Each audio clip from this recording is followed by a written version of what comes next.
Como diz, minha vida é um livro aberto, né? Eu errei e eu não entendo quando a pessoa chega e fala, fez o que fez de errado e se escondeu atrás da Bíblia. Eu não entendo dessa forma. Eu entendi que foi através da Bíblia, através da palavra de Deus, que eu encontrei apoio e refúgio. Eu não me escondi atrás dela, pelo contrário, eu recorri a ela, porque era o único meio que eu conhecia. Porque quando eu fui para o submundo, eu comecei com má influência na escola.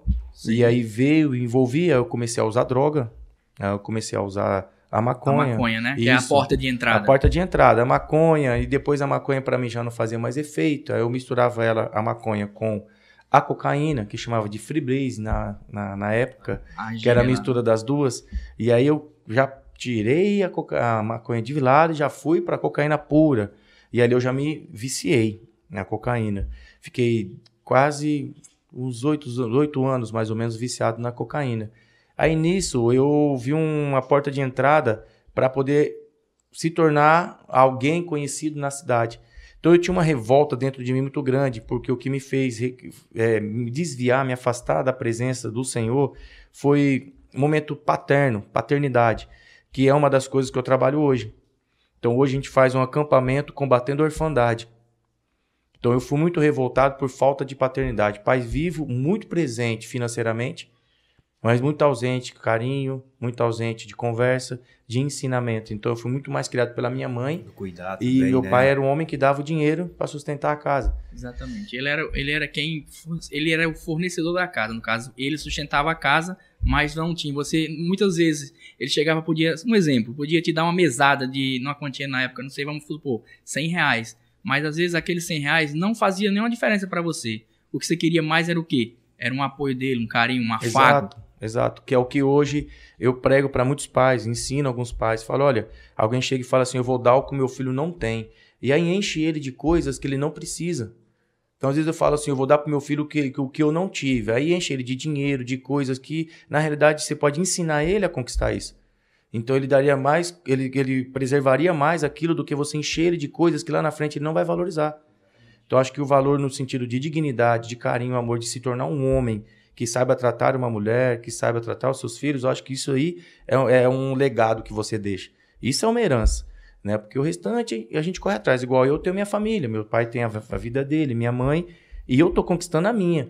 Eu não estou apego à herança que eles têm para mim. Porque eu entendo que o que eles já fizeram para mim foi a educação que deram. Então, dentro de tudo isso, eu acabei me envolvendo com o PCC, acabei me envolvendo com crime, infelizmente, né? Eu entrei de cabeça mesmo, aí no uso e no meio das coisas que eu fazia, eu tinha contas para acertar. Então, infelizmente, eu tive que entrar no submundo mesmo de assalto. Assalto à mão armada. Você chegou a ser preso? Fui preso, eu tive que puxar, né? Como diz, puxar cadeia, né? Puxou cadeia, eu puxei. Eu ia pegar a mínima de 3 anos, mas não cheguei a pegar, né? Porque minha mãe recorreu com advogado, minha mãe era assistente social na época da cidade, meu pai jornalista, radialista, diretor da Câmara Municipal, então eles tinham todo aquele envolvimento político, meu pai sempre se envolveu com isso lá no interior de São Paulo. Né? Tinha influência, e dentro disso eu tinha uma liberdade. Por quê? Porque eu ia preso numa noite e na outra me soltava. Então, parado, né? Mas quando a minha mãe e meu pai viraram as costas para mim, mas eles não foram errados, né? Eles fizeram porque eles entenderam que enquanto mais eles me alisavam, pior eu ficava. Então, quando eles viraram as costas para mim, foi onde eu aprendi. Então, esse tempo todo, eu cheguei a ficar na sarjeta, literalmente. Eu mendiguei. Eles chegou a um ponto que eles viram que tudo que eles estavam fazendo não estava surtindo efeito, né? Não. Pelo contrário, estava cada vez mais te jogando lá no mundo do crime, né? Isso. Como você falou aí, você estava preso numa noite, no outro dia você estava solto, né? Aí, então, foi uma forma, acho que assim, é Deus, né? De qualquer maneira, Deus usou dessa forma, seus pais, no caso, não foi um certo abandono, mas sim... Acho que eles perceberam que o que eles estavam fazendo não estava ajudando, né? Não. Aí, quando você se sentiu só, né? Que você olhou para trás e viu que não tinha mais como eles lhe apoiarem, né? Aí foi quando você percebeu, quando caiu a ficha. Exatamente. Né? Eu estava na prisão e como minha mãe, centro social, já ajudou muitas pessoas na vila onde eu ficava, na periferia, né? Lá em São Paulo. Então, quando eu caí lá dentro, as pessoas que conheciam a minha mãe falaram, ó, o filho da Dircinha, e me levaram para a cela deles. Então, eles meio que cuidaram de mim, porque lá dentro tem abuso, lá dentro tem muitas coisas que, né, que não é para um ser humano normal ficar. Normal. E quando eu cheguei, eu falei, aí eu entendi, falei, meu Deus, eu tenho educação, eu tenho família, o que eu tô fazendo aqui? E minha mãe me ensinou um caminho que eu devia ter trilhado ele. Então, ali a pessoa começa a refletir. Aí eu comecei a pensar em tudo aquilo e eu dentro daquela cela. Eu cheguei nos irmãos e falei, eu quero ir para a cela dos crentes, porque tem alas, né? Uhum. Aqueles que querem aceitar a palavra de Deus, tem uma ala para eles. E eu fui para lá. E um pastor foi ministrar lá, um missionário, um capelão. E ele ministrando lá, eu aceitei a Jesus, na verdade me reconciliei dentro da prisão. Quando eu saí de lá, ainda revoltado, né? Porque a gente pensa que, como diz a lei dos crentes, a pessoa se converte, é uma mudança repentina. Não, eu ainda estava com mágoa, ferida, eu estava revoltado, ainda estava com ódio. Mesmo assim, eu entendia que eu precisava de um pontapé, eu precisava de começar algo novo. Mas, assim, pastor Daniel, mas essa raiva, era mais por causa de seus pais ter, virado as costas, não virado as costas, né? Mas não ter, querer lhe ajudar, assim, para mais levar como uma lição? Eu, no momento de rebeldia, né? Nós, na nossa meninice, como diz, né? Na nossa imaturidade, tudo para nós é motivo. Nós somos rebeldes sem causa, né?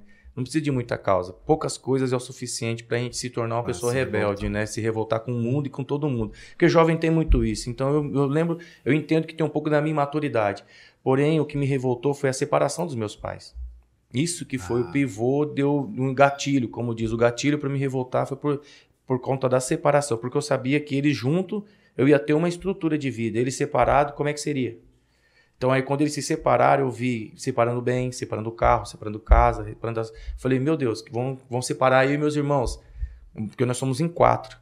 Então, acabou eu até me envolvendo os meus irmãos nisso, sabe? Então, eu e meus irmãos usavam, eu e meus irmãos vendiam. Não sei se vocês se lembram de uma novela muito antiga que chama Os Irmãos Coragem. Sim, lembro. Era o nosso apelido na cidade. Porque era 3 irmãos.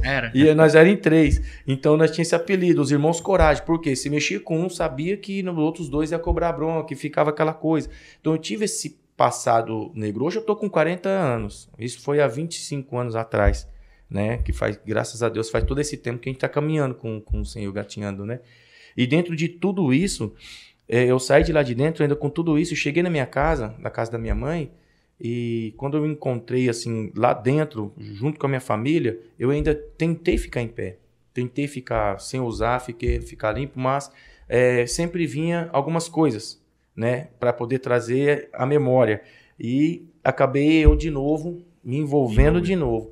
E dessa vez foi pior, porque tem um versículo que diz que quando você vai, se limpa e volta, você se torna 7 vezes pior do que aquele primeiro estágio. Isso é um fato. Uma pessoa que bebe e para de beber, quando ela volta a beber, ela bebe muito mais do que antes. Isso é cientificamente comprovado, né? A Bíblia e a ciência, elas andam juntas, apesar de parecerem distintas, mas elas andam juntas. Então, quando eu voltei pior. Aí eu já comecei a fazer coisas que eu não fazia, a roubagem de relojoaria. Eu já comecei a fazer coisas piores. E dentro de tudo isso, quando eu voltei na casa da minha mãe, e essa recaída minha, eles estavam com a casa toda trancada. A casa estava toda trancada, eu entrei. Quando eu entrei, eu vi minha família lá, eles falaram assim para mim: aqui, ninguém te quer. Aqui você não é bem recebido. A minha mala estava ali, mala vermelha. Eu tenho ela até hoje em casa. Ela está amarrada com fita, ela está enrolada com corda, mas ela está em casa até hoje. De vez em quando eu olho para ela para saber de onde é que eu vim. Você chegou lá, as portas estavam fechadas. Fechadas, né? A família na garagem e eu lá. Muito doido, como diz, né? Muito doido, mordendo. Ainda no efeito. No efeito. Ela falou, pode pegar aqui e daqui para fora. Então ficou eu e minha mala vermelha. Aí eu saí dentro da cidade. Aí minha mãe tem contas em restaurantes, né? Por eles serem bem conhecidos, né? Da sociedade e tudo. Ela fechou as contas, falou que não era para pegar mais nada lá. Então meio que ela me deu uma lição. E hoje eu entendo, minha mãe, amo muito o que ela fez. Por quê? Porque ali eu me tornei um homem, dali começou a surgir dentro de mim o pastor Daniel. Por quê? Eu muito ali doido, eu falei, eu preciso buscar um caminho. E teve um jogo chamado Olímpia contra São José do Rio Preto. E ali teve briga entre a torcida. Aí atearam fogo no ônibus de São José do Rio Preto. Aí colocaram no pátio da prefeitura. E poucas pessoas sabem desse meu testemunho, sabe? Mas eu senti a liberdade de falar. E Fica à vontade. quando ela me colocou pra fora, eu peguei essa minha mala vermelha e fui dormir no ônibus. Porque eu lembrei do ônibus. Então eu tampei os vidros com papelão, cobri o chão do ônibus com papelão e ali ficou a minha casa durante 45 dias. Ali, ficou sendo a minha casa. O motor do ônibus não tinha, então ali eu escondia a minha mala. E na época da gente fazer as coisas erradas, a gente tinha comprado um carro. A turma comprou um carro e nós escondíamos ele dentro de um posto de gasolina. E pagava o frentista para poder esconder esse carro para nós. Era um carro frio. Uhum. Então, e toda vez que nós ia sair, nós pagava ele para andar com o carro e pagava ele por mês para ele cuidar do carro para nós e não deixar ninguém saber de quem é esse carro. Não precisa falar que é nosso não, mas cuida dele. Então, quando eu chegava lá, ele dava essa guarita pra gente. E quando eu fiquei na rua, eu lembrei dele. Eu fui atrás dele e pedi para tomar banho no banheiro do posto, do banheiro dos funcionários. E ele deixou. Então, ninguém percebia que eu estava na rua, porque eu ia pro banheiro, lavava minha roupa, ia pro ônibus e estendia. E eu tomava banho no posto de gasolina. Então, ninguém identificava isso em mim, mas dentro de mim existia ainda ódio, raiva, rancor, angústia, sentimento de abandono. Todo o sentimento que uma pessoa podia sentir, eu estava sentindo ali, mas dentro de mim, por fora eu sorrindo, e por fora eu tratando todo mundo bem e indo para o culto. Eu ia para a igreja todo domingo e voltava para dentro do ônibus. E desde esse dia que eu recaí, eu não usei mais. Eu fiquei ali dentro do ônibus, sozinho, orando, buscando e pedindo a Deus para me dar força. E um jovem chamado João Vitor, ele era muito mais novo que eu. E ele observava porque ele conhecia minha família, ele me conhecia minha família, o pai dele era advogado, então eles eram amigos, meus pais e os pais deles. E ele sabia que eu morava no condomínio acima, que chamava Tropical. E toda vez que eu saía do culto, eu fazia assim e ia pro meu condomínio. Ia lá pro ônibus, o meu ônibus. Fazia a volta. E voltava pro ônibus. E ele falava, por que o João Daniel não tá indo pro condomínio? Aí um dia ele me seguiu. Eu até achei que era a polícia.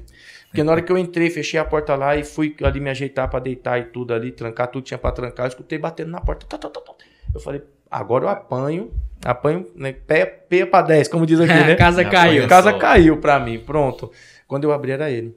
Aí ele falou, o que você tá fazendo aí, cara? Aí eu não tive resposta, né? Aí eu falei, tô aqui, cara. O João foi te seguir lá, até sabe João o Vitor, né? Pra onde eu tava, porque eu tava indo pro culto já fazia um mês. Eu fiquei 45 dias, quase 50 dias assim.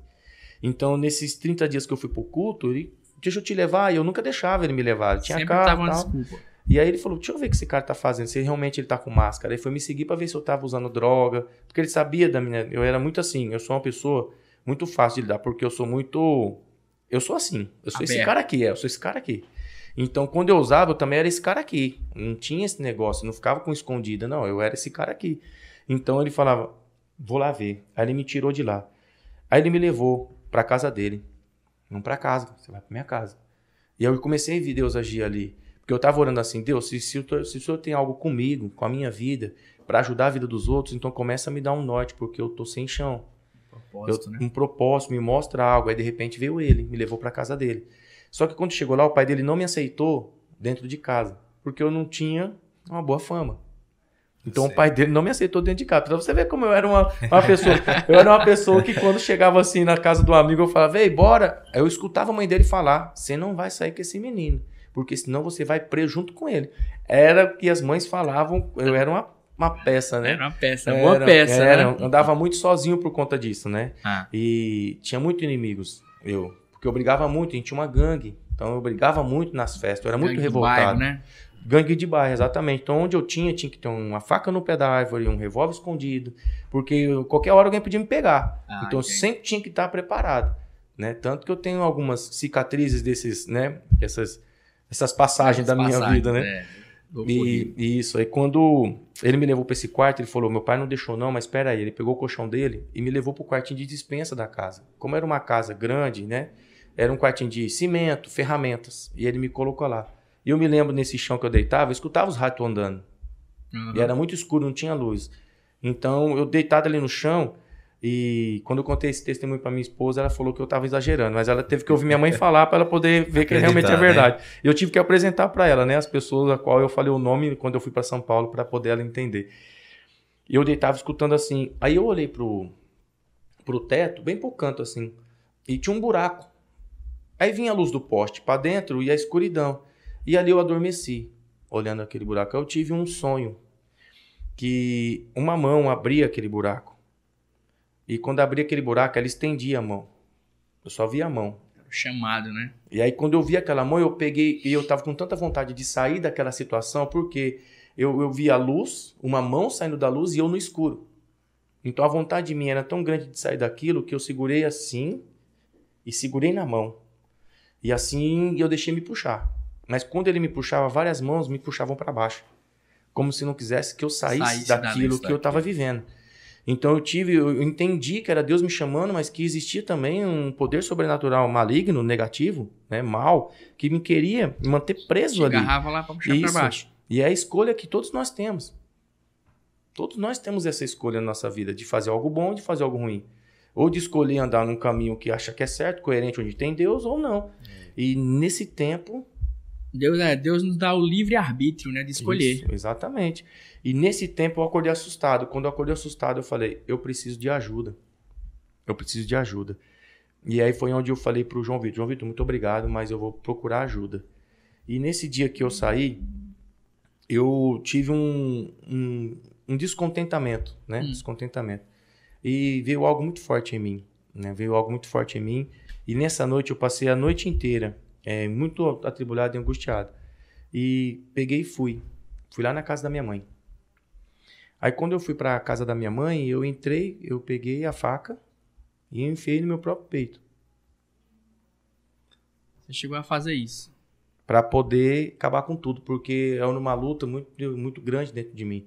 E muitas coisas que eu tinha, uma batalha. E muitas coisas que eu tinha vivido, eu não consegui me desprender. Era uma mistura de emoções e sentimentos muito grande, né? Dentro de você. Já que Exatamente. Você disse que por fora você tava aquela maravilhazinha, aquela pessoa lindinha, mas por dentro tava aquilo te corroendo, né? Isso. E hoje eu tento ajudar pessoas assim e eu consigo identificar com mais facilidade as pessoas que sorriem por fora, mas por dentro não tão bem. Então, chama discernimento, né? Eu consigo ter isso. Então eu vivia isso, pessoas sorrir, pessoas simpáticas, mas por dentro só Deus sabe a luta existencial. Né? Então eu fiz isso, entrei na casa da minha mãe e falei, e olha só, eu vou tirar minha vida dentro da casa da minha mãe. Vou acabar com tudo agora. E dentro da casa da minha mãe, para ela poder ver aqui, né? Ó, tá vendo? É aquela coisa do ser humano, né? E eu fui e coloquei. Então quando eu enfiei a faca no meu peito, é aquelas facas brancas de picar carne, de açougue, sabe? Quando eu a enfiei, eu já matei porco, né? Apesar de morar em São Paulo, a pessoa pensa, mora em São Paulo, você tá pegando uma enxada. Não, tem o interior de São Paulo também. Interior, né? Lá também tem porco, tem cavalo, tem roça, né? Tem roça. Também, a gente sabe mexer com as coisas. Então eu matei muito porco. Então eu sabia alguns segredos para poder você sair da parte da caixa torácica e ir ao coração. Então eu fui fazer esse mesmo esquema. E quando eu enfiei, chegou uma hora que eu tava tão assim que eu olhei e a pressão caiu, então eu não tive força. Quando eu olhei a pressão caiu, o músculo do peito ele atrofiou assim, ele deu aquela enrijecida. Isso. E aquele choque, né? E quando ele deu choque, eu não conseguia nem tirar e nem enfiar de novo, porque eu ia tirar e enfiar de novo, porque eu tava na intenção. E aí quando eu tentei nessa luta de tirar e enfiar de novo, eu fui desmaiando e esvaecendo. E desmaiei. Aí minha mãe chegou. Aí deu aquele grito e me chamou. Ela me chamou nada de mim, chamou os vizinhos, gritou, aí veio o resgate, me levou, pediu ajuda, veio o SAMU, me levou para o hospital e quando chegou lá o médico falou, olha pro seu dedinho. Aí eu olhei, falou, foi isso aqui que a faca ficou do seu coração. O tempo que você estava deitado no chão, com o tempo que a gente chegou pelo coágulo do sangue, você ficou uns 40 minutos, era o suficiente para você morrer. Se tivesse dado um pico no seu coração, só uma furadinha no seu coração, o tempo que você ficou deitado, esvazando sangue, você tinha morrido. E eu peguei e falei, o raio-x está até lá. Aí ele me mostrou, falou, tá vendo a distância? É a unha do seu dedinho. Foi o que salvou sua vida. Foi essa distância. Eu falei, não, foi a mão de Deus. Porque eu não conseguia nem mover nem para frente, nem para trás. A faca, ela estancou. E ali eu desmaiei. E é onde começa. E você lembra que eu sempre fui da igreja, desde Isso, pequeno, desde pequeno. 13 anos me batizei e me afastei. E os adolescentes, as crianças que estavam comigo também nessa faixa de idade, também tinha a minha faixa de idade. E eles cresceram dentro da igreja e eu fora. E fiz a cirurgia, pequena cirurgia por dentro, por fora. E quando eu estava deitado, eu acordei, todos eles estavam em volta do meu maca. Os seus amigos da igreja. Infância, da igreja. Da infância. Dos 13 anos. Dos 13 anos, dos 8 aos 13 anos, que já era adulto junto comigo. Eles tudo em volta do leito, da maca, falando, nós vamos te buscar. Porque o teu lugar não é aí. O teu lugar é na presença de Deus. O teu lugar é onde você começou. E aí eu comecei a chorar. E eu comecei a falar, nossa. E eu não tinha palavras. Eu só tinha obrigado. Ele falou, nós não vamos desistir de você. Nós vamos com você até o fim. Ia te resgatar, né? E era me resgatar.